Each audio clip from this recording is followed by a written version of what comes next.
nâng về luôn một chiếc lệ tiểu lâu thổ đó sao mấy làm gì ăn bây giờ còn chết lệ đâu nè chúng mình chỉ sang hai đôi mấy hal nè nít cùm han cần thà cả sao tao nó hawin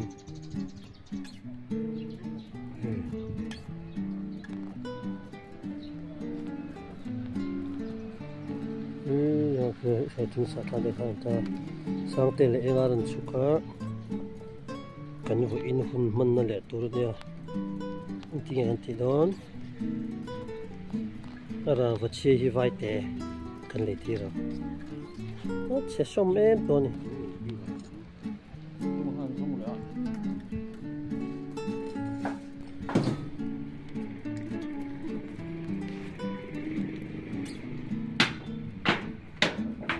London cái pin này hospital chọc cả chúng luôn pe cái chọc cắt chắn này nuôi cái pin này dialysis hi nó khó lắm nhá RC lằng út đôi như giờ phải cho chủ nợ pon đi lằng trước đó hay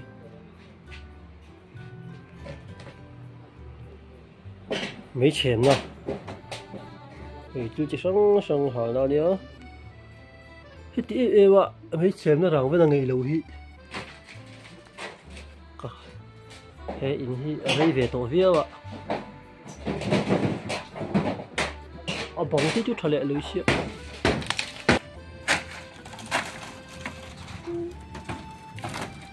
还不能读这种啊，还讲这里呢。我看完，这你看对了，楼你吃了么？那确实啊。哎，你们不是说你这么说，那吃了个东西看你没有？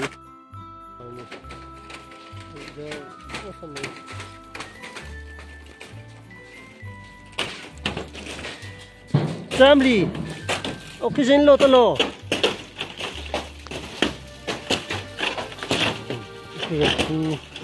buang cái oxygen tu này khi ràng và chết vẫn đang lâu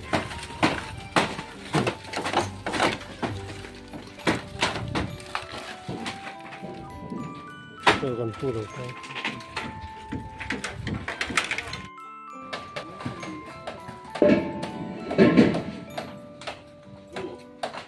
đây là cái lâu lòng tôi bị phụ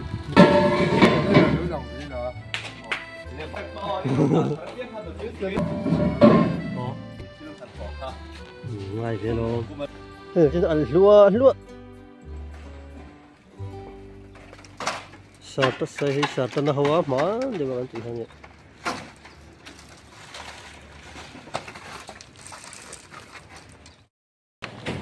chơi rek em xin rek à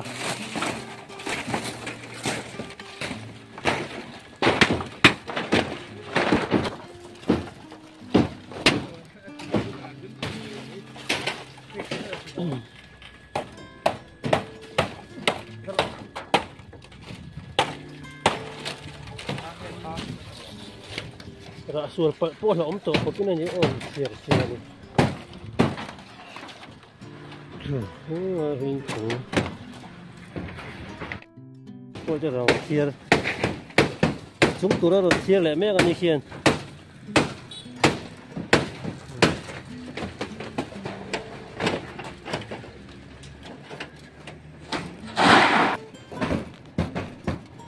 từ vụ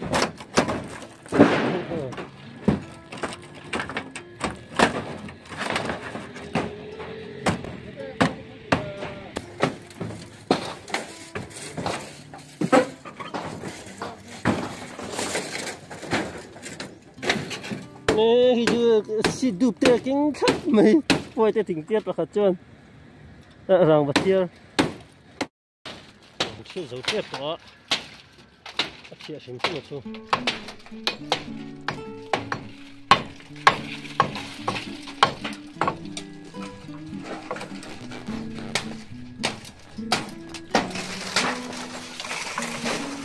mọc thế và hiện lý thủy ô tự do con này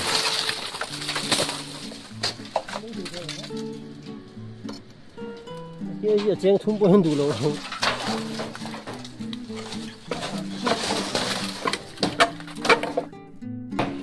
ini sebab dia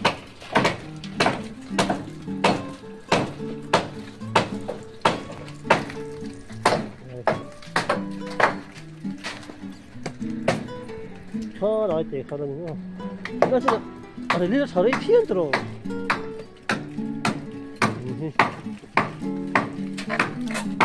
쇼리.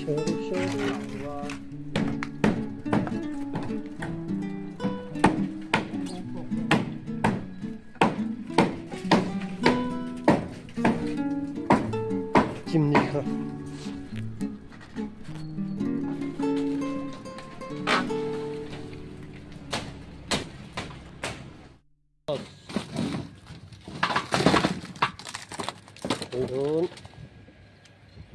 luôn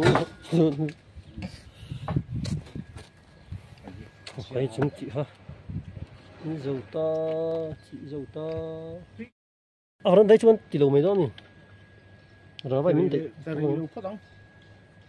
chuyện dầu à đúng thật lẽ bố con nhỉ mấy chuyện thì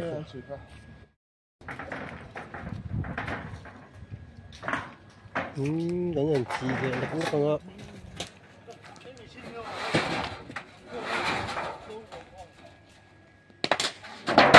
rồi vào khu chợ đều hết cả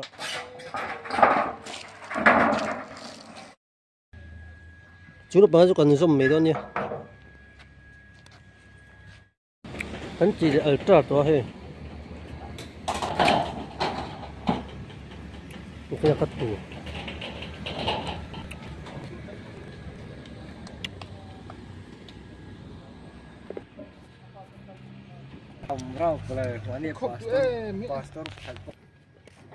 chính nhà chính ăn to lâu khóc mày hay đây là trả đón khép khóc mày Kan el khép mày nó xí rồi không? Ở đây riêng vua thân to là viên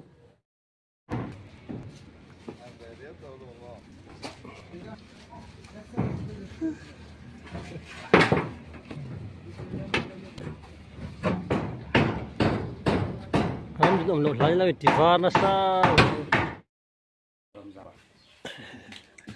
nông về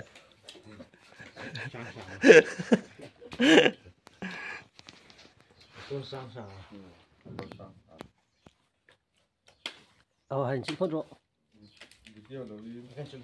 ôi chị về ấp rồi chứ về đã ôi chị ấp rồi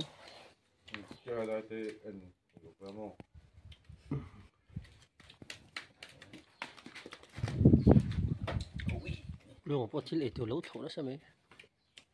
anh chị giúp rồi trung học hè rồi xã bồn này tuy này rồi hay cái người đây phật xã bồn phật này như đâu 아람 지난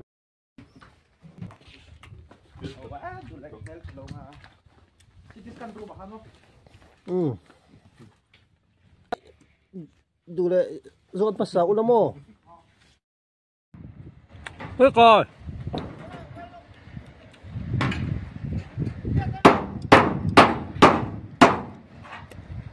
mo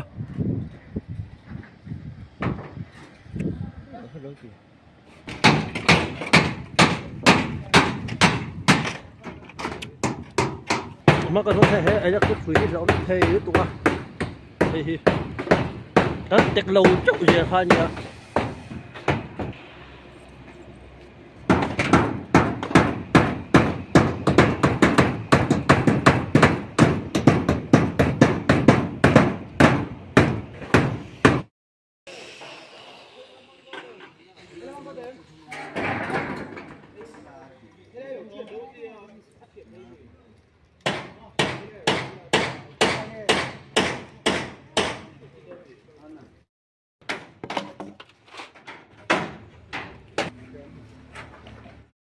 anh liền hết ra lâu rồi lúc thì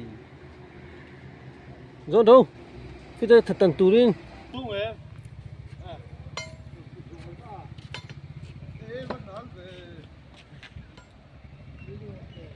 đúng à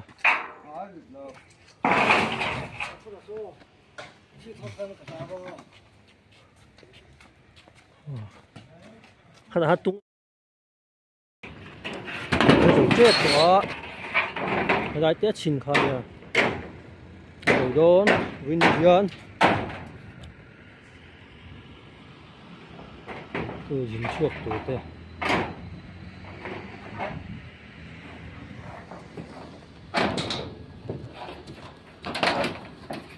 cái gì cắt tỏi là không cái gì cắt tỏi là không cắt ít sẽ biết đâu nhỉ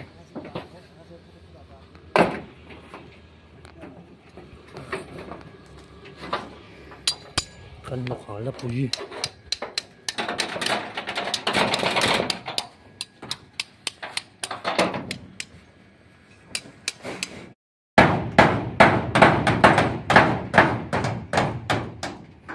vinh hiến cái cần độ lại đó cũng nhớ người ta chăm chú là cái cần thuộc độ tế hiện đó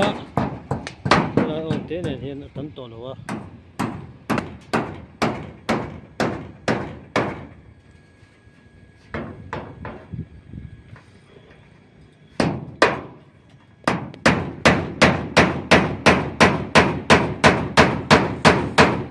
đi sao về đó nhỉ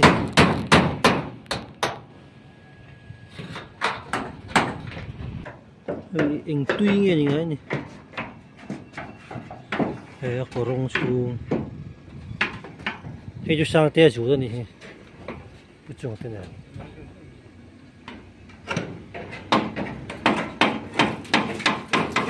我修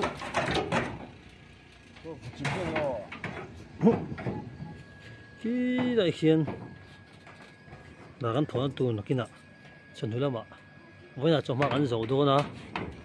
gắn gần tuần lẻ đó này cái tế dùng cụ lên mà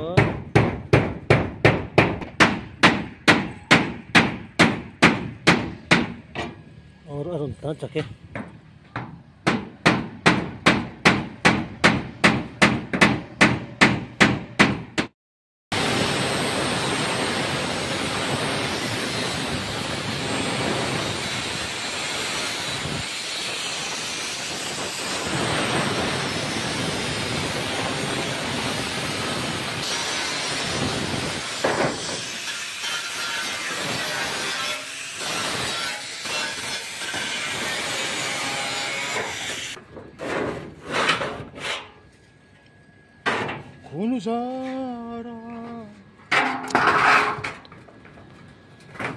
lục tắc hẳn chỉ vắt vào đi lụa em chạm lục nó trên làm vậy ạ cái in chúng hi cẳng lẽ mấy thứ này là bột nát không phải anh bột thôi ta mẹ bột hi chúng bạc khát tham bột thì tệ bột mấy rồi nó lấy lại thì cái tia cắt mà yang khu đã kỹ khu dậy khá riêng cái đã kỹ khu dậy thấy không siapa yang dalam ya lagi kasihan mo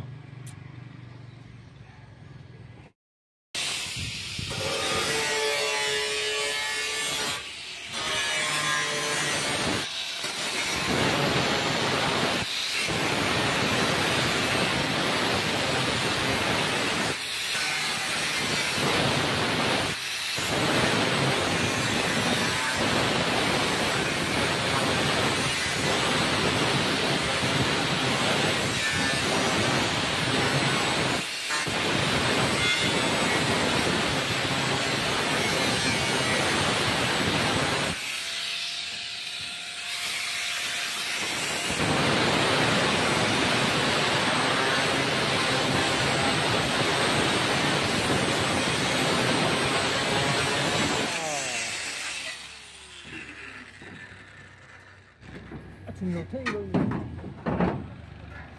cái sao thì ham thú vị rồi mà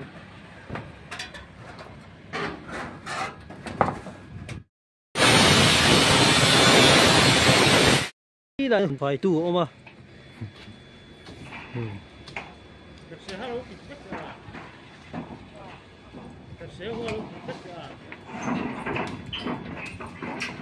non te Đây vẫn suy lâu về à khai ông thì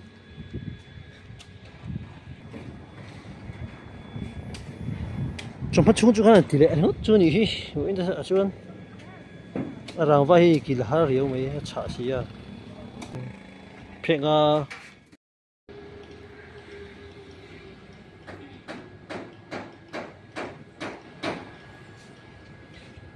cái là cái sản sang chụp sang hậu không ạ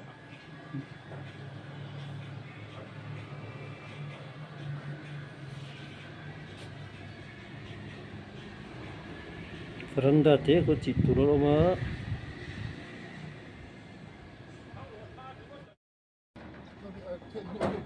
no không em ấy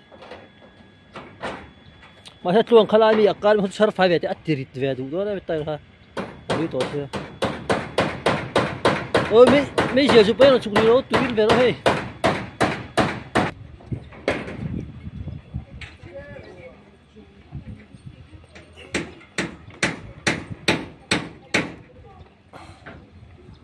lỗi hối tệ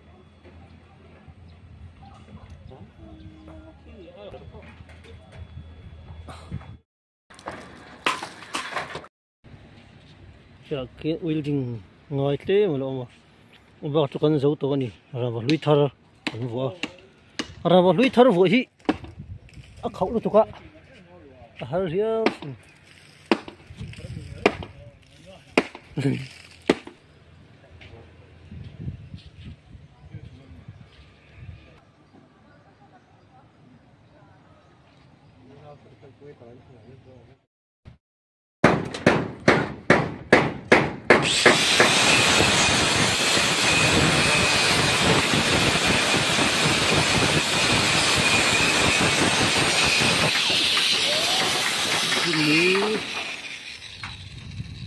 Rồi này cái xiên trăm liền bố ta thua đâu vi lên thì chú à mồi này đó tùy ba ngày này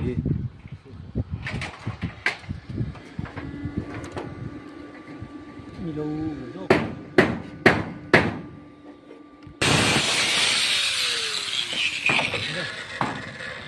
trăm liền bố ta điều nu này laf sai thế thằng chuối sao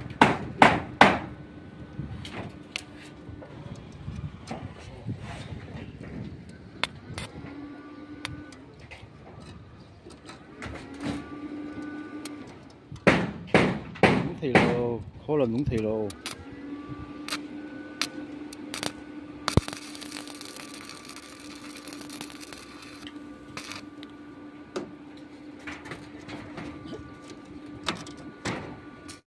tộc tổ mấy giờ hay hồ trên hồ thật to là cái đặc sản xịn đấy chứ vợ rằng vật chia thế đó rằng vật trà cần mang tan chứ rằng vật trà không xí đây chắc em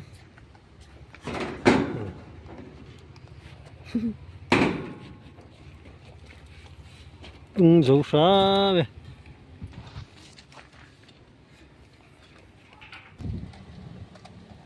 đâm rất mệt đấy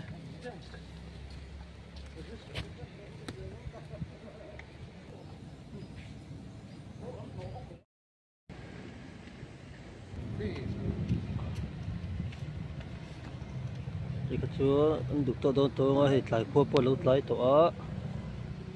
rồi rồi trái kho rồi mấy nè